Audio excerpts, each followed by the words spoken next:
Hi guys, we're here with a new video, and this video will be a sort of a top 5, maybe top 6, maybe some extra tips you can actually apply right now to up and become a better player for PvP in 10.2 of Dragonflight. And those were tips like I was thinking about it, and I think truly a lot of people don't know, and I'm going to give you all. It's not like rocket science, but I think if you can actually apply like those tips to the base core, at least you will probably improve or grind a higher CR MMR even with this deflated season. So one of them is you have to enchant and use your gems and just in general embellishments and have great stats on your class or spec. I'm going to give you an example. I'm on my warlock right now, and I made a guide about it, so if you want to check that out, you can always check that out. It's a PvP guide, and I'm going to be honest, if you're like a destruction warlock, and for some reason, some ungodly reason, and even if it's fun, if you're building full crit, you're doing something wrong. And again, it doesn't happen that often, but sometimes I see the odd elemental shaman full crit. Again, it's very one-shotty, it's cheesy by the way, but you will have like some inconsistent results. Or if you're playing like full crit enhancement shaman, that's straight up troll, for example. Or if you're playing, let's say, a full crit fury warrior for some reason, again, it's kind of troll. You can test it, you can have fun with it, but you cannot expect like great result with it, right? Again, I'm all for testing myself. I tested full crit warrior, I tested like full crit arms warrior, full haste warrior, full mastery warrior, but I know that if I'm losing, it's probably because of my build if I'm like playing around. But some people are like not playing with optimal stats, or they don't even have enchants, like for example the legs enchants, or they don't have the mastery, or the enchants on the rings, or they don't have like Sophic Devotion on their weapon, or not even one enchant. And then some people are going to say that they are broke. That's not a problem. Again, I'm going to go on my realm. It's not like one of the cheapest realms out there. Again, it's a French realm, so we are like greedy as fuck. But anyways, so if you're going on the enchant part, for example, so you go for item enhancement and then you're going for weapon. If you're broke and you don't want to spend on honor gear or on your wall PvP gear, i.e. like 6k Sophic Devotion, you can always scroll down and go for, let's say, the 1-star Sophic Devotion, which is 2k. Or if you really don't want to spend anything, you can still spend a bit of gold for a minor enchant. Let's say, for example, you want a frozen red, although I'm not going to suggest that, but I guess if you want to play with mastery, you can have earthen red, which is only 1.3k, so you can always spend a bit less than normal to get some enchants, and some enchants, even though it's not optimal, is always going to be better than others. For example, again, conquest gear, I'm going to contradict what I said. If you don't have like optimal gear, at least try to get like as much as possible conquest gear, so you actually have your primary stats and your stamina stats higher than anything. But again, if you can actually choose your stats and you want to actually choose the better stats to go forward. Same for everything. Every single enchant is needed. Even speed, even everything should be your priority to actually spend to get better at PvP. Something you actually also want, and that's before even entering the arena or entering the BG or even wall PvP, is basically have a build, a good build. Again, I think it's important, especially in World of Warcraft right now, that everyone plays with a build that is going to be optimal for said activity. Again, if you're like a destruction warlock and you don't have like reft, you don't have this, and you're building, let's say, something crazy like a full infernal build, if you want to have like a bit of fun, you can always play that if you want to. This is like the full infernal build, for example. It's not going to be very viable in arenas because again, infernal is not that strong. It's not going to like destroy people in arenas in general. It's easily kiteable. Often or not, again, depending on the enemies, the infernal is not going to do some huge damage as well. It's only going to be a 2-minute CD. Crashing chaos, unfortunately, tested it. It's only 10% increased damage on chaos bolt, so it's not that worth it. So again, you want to play the most optimal build. So be sure. Oops, I didn't want to do that. Rip. Can I? Okay, perfect. So if you don't know what kind of build or what kind of PvP talent you need to play, what kind of talents you need to swap depending on situations, you gotta watch a PvP guide video. Again, if it's not my guys, please check other people's guides. And even though they are not like rank 1, or I am not rank 1, or anyone is rank 1, someone can always make a good guide where you can actually learn a lot of stuff, especially builds. I think, again, normally you should be watching also different websites, for example, Murloc, or Check PvP, or even the ladder, to just have a great build, so you can actually jump into PvP with, again, the best weapons possible to perform. And some people have like special builds. Again, I'm not against like testing things, because I do myself, and the channel is like based around testing things and bringing to you guys.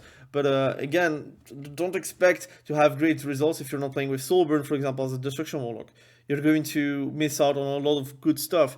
Or if you're playing with drain life kind of stuff with a destruction warlock, it's not going to be a great thing. So you have to know what you're picking, what is the purpose of the build, what is the purpose of the spec. Also to know, look, you're a destruction warlock, what do you need to do to survive? And to speak about it, there's another tip.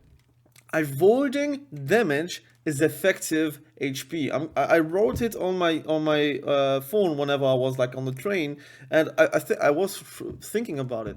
Like, in League of Legends, effective HP is always something very important. It's basically saying you can have 1000 HP, but if you have a lot of armor, a lot of avoidance, a lot of MR, for example, magic resistance, it does increase your effective HP, because your HP is not only going to be everything. The effective HP is like literally the damage that you're going to get with the mitigation on. So basically, if you're avoiding the damage, for example, you have like 2 melees in front of you, and you can actually like kite around, and you have your portal, and you can just soul burn into just running away. It's actually avoiding damage. And avoiding damage is something super important as a caster, especially because if you're like soaking all kinds of damage, especially the wrong ones, you're going to die. No healer is going to, like, again, save you. Some healers will react very quickly, and that's something that, like, someone that already knows how to play with a caster. But if you're playing Soul Shuffle, you have to expect that the healers don't really know how they play, because they also expect the same for you. So if you're not kiting and you're not avoiding damage, and you're taking all kinds of stuff that you should not be taking, then you're not doing your job. If, for example, if you see a DH on you and you have your portal up and you're looking for a specific moment to portal, the best moment is whenever he's doing his death sweep. So he's doing his slashes. So the last slash is the one that is actually doing a lot of damage. So if you can actually portal in between the slashes, or at least before the slashes, it avoids at least 200k crit if it crits. If it doesn't crit, it's around 100k, maybe a bit more. But those kind of things actually makes your healer actually very happy. So you should be playing around that. If you're a boomy, you should try to play around your I don't know, you're not playing Vortex, you're playing Mass Integument, but you need to play around your strength with your Bear Form, your Heart of the Wild. Try to maybe Bear Form charge onto the enemy healer, for example, or out of form charge into your healer, so you can actually fly towards them. So you have ways to actually run away. But if you're not doing it, and you're soaking all the damage possible, and you're a very easy target, then obviously you're going to fall down before you actually go for a good go. For example, on a solar beam, root beam, for example, which is basically root beam. Anyways, if you're a warrior, again, you have to sometimes kite around. You don't need to leap everything. You can also just leap away from the enemy, so you can actually recuperate a bit, especially if you have hot, like from a resto druid, you can actually recuperate a lot of HP before going back in. Or if you're a demon hunter, you have to glimpse away sometimes. You don't need to glimpse away or glimpse towards the enemy. You can also just glimpse away to avoid a bit of damage. You go around the corner, and then you go back whenever you have your CDs up, for example, your eye beam or your death sweep, whatever you have as an ability to actually do damage and be more effective as the enemy. Again, Retribution Paladins, I'm very sorry for you guys, you don't have a lot of kiting potential, but if you can kite, you should kite. And those are all the situations that you can actually do as a caster and a melee to perform better in Soul Shuffle, but also 3s and 2s. In twos, you don't want to soak everything. Feral druids that are doing like some warrior stuff, like literally they're like zigzagging on you and they don't try to kite the enemy CDs, you're getting destroyed. But the feral druids that are very smart, they go in with a feral frenzy, they do a lot of damage, they try to do a cyclone, they get kicked on cyclone, they run away for a bit, and then do a cyclone to get a free feral frenzy from the PvP talent, and then you can just come back with a lot of damage while the other people have no CDs. So again, you have to know and play around the CDs of yours, but also of the enemy. So that's another tip again I would give. If you're a melee, again, like me, I'm a warrior main, be sure to, first and foremost, if you're a warrior, do not leap at the start of the game. Please help your healers to actually not detest their role. There is no need to actually leap from the start of the game. There is, like, all the warriors do the same at lower MMR, basically. They leap, fear, blaze storm.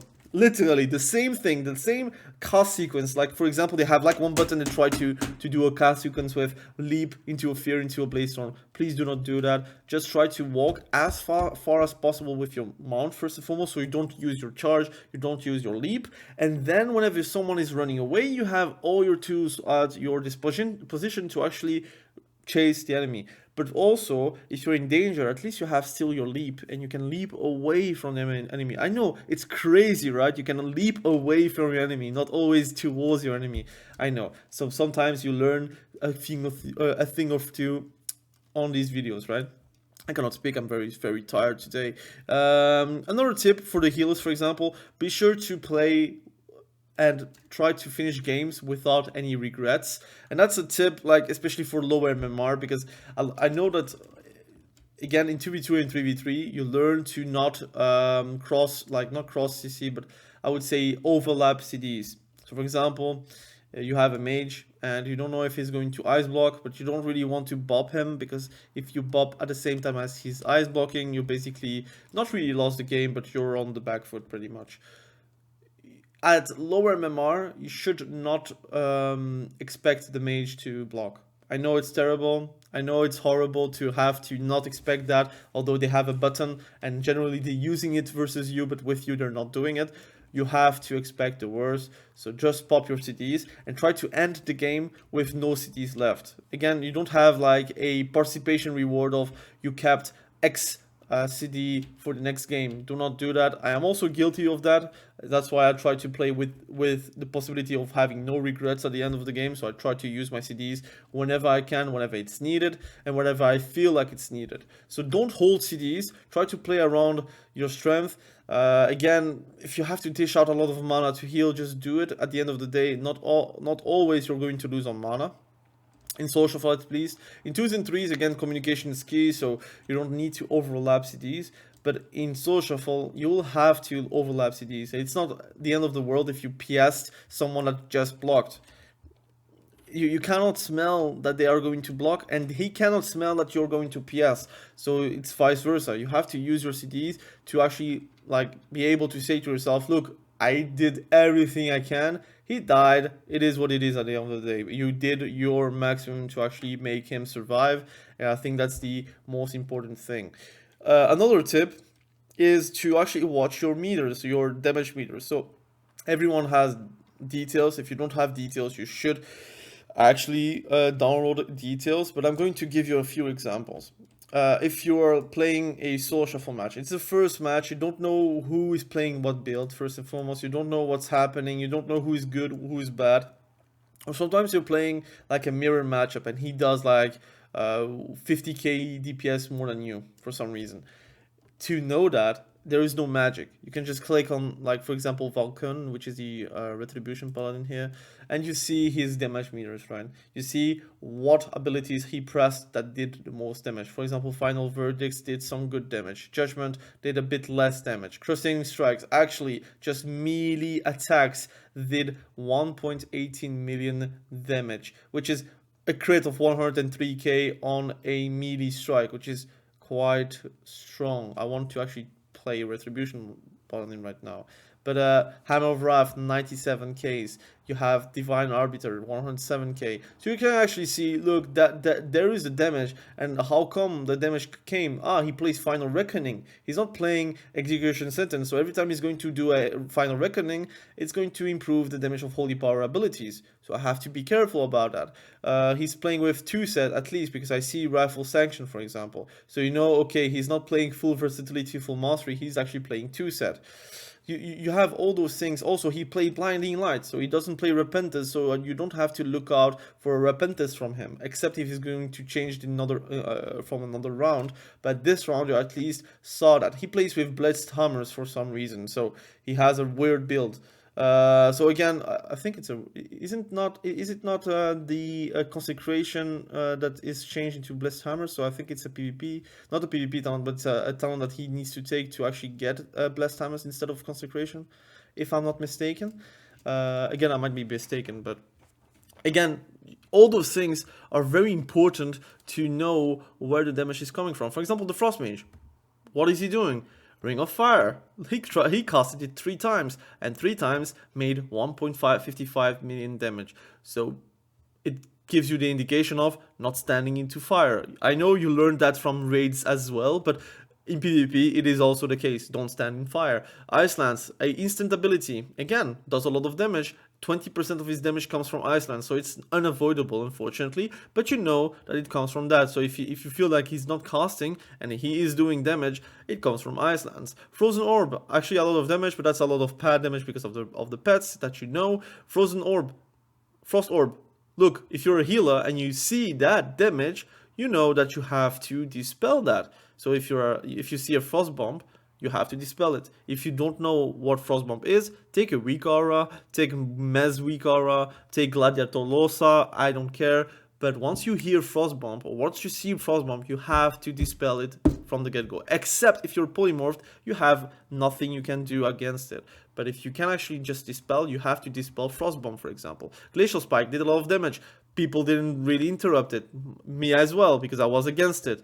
I got like 2 Glacial Spikes, 9% of damage, for example. Ray of Frost, 2 cast, 546k just damage in general. 3 ticks per cast, which is still a lot of damage, by the way. You see, because he got interrupted probably in between casts, because I think it's 5 ticks or 6 ticks in total.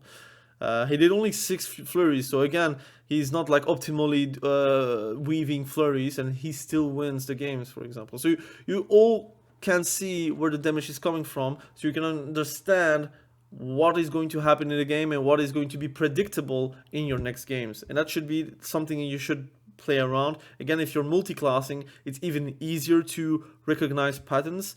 But if you're not multi-classing, that's one way to actually learn what is happening on your screen without actually playing the class. So be sure to watch the details. Now I'm going to give you a few honorable mentions, extra tips. If you're new to PvP for some reason, again, welcome to the channel. If you are not a veteran, or you don't know the specs, or you don't know the class you're playing, for you everything is new, play 2v2.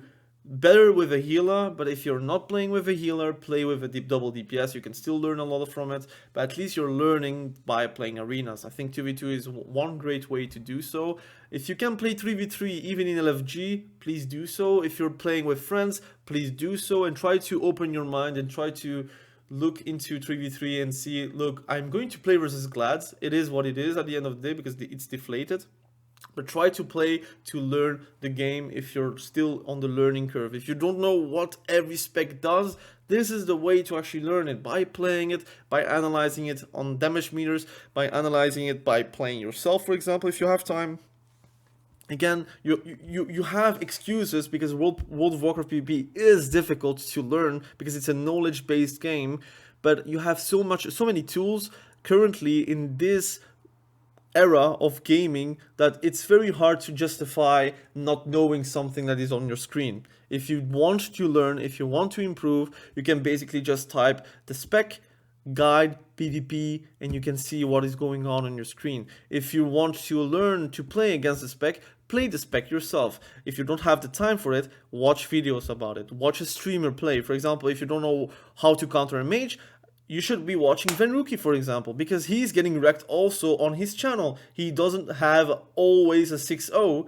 So the games that he is getting wrecked, at least you can realize how he got wrecked. If you want to see how a warrior gets countered, you watch me, for example, and you watch me getting countered basically very easily. Or if you want to see, let's say, a DK getting countered, you should watch Mez, or you should watch Party Waffles, or you should watch Florkness. I don't know, anyone. You should watch people. If you're not playing the spec, at least watch them to actually analyze. Look, maybe it's OP, but he is not going to 6-0 every single lobby. So analyze why he is losing those games, and then you can also improve on that. So those are all like little tips again to improve at your game on PvP. Again, PvP is a very much of a beast, like knowledge based game in PvP in World of Warcraft. I know that, but on the channel, at least here, we try to learn PvP together. We try to teach PvP together. We try to help each other to become the better PvPer at the end of the day. But again, one biggest tip I can give for this end of the video is basically to have fun. If you're playing a spec that you don't like to play and you're frustrated by it, just play another spec. If you're frustrated by the direction of the spec, again, if you're like an enhancement shaman, like hardcore player, and you don't like how it plays right now, just play another spec. Just try something else until it gets reworked or until a new change. Same for Fuzzy case, for example. If you're not enjoying warrior right now, play something else. Maybe DH, maybe DK, maybe evoker. Just try to play something else and try to keep on playing for fun, because again, fun and improvement kind of goes hand in hand. And of course you can improve without have fun, but it's better to improve whenever you have fun, right? And the same goes whenever you're improving, you're going to have fun as well. So hopefully you did learn something. Hopefully it kind of gives you the boost that you needed to, again, climb in 2s, 3s, solo shuffle, RBGs, whatever you want to do, even world PvP, whatever. Try to play as much as you can with a lot of fun, with a lot of smiles. Again, if you're like losing and you're like pesting and you don't like it and you feel like you want to smash things, again, understandable. But if you have fun, at least it will dampen that rage that you have if you're losing. Anyways, thank you for watching this video. I really appreciate you. Be sure to subscribe to the channel if you haven't done that yet. Again, a lot of information in the description, a lot of PvP guys here and there, so if you want to check that out, you can also check that out. And we will catch you probably very soon in the next video. Have a great day. Bye.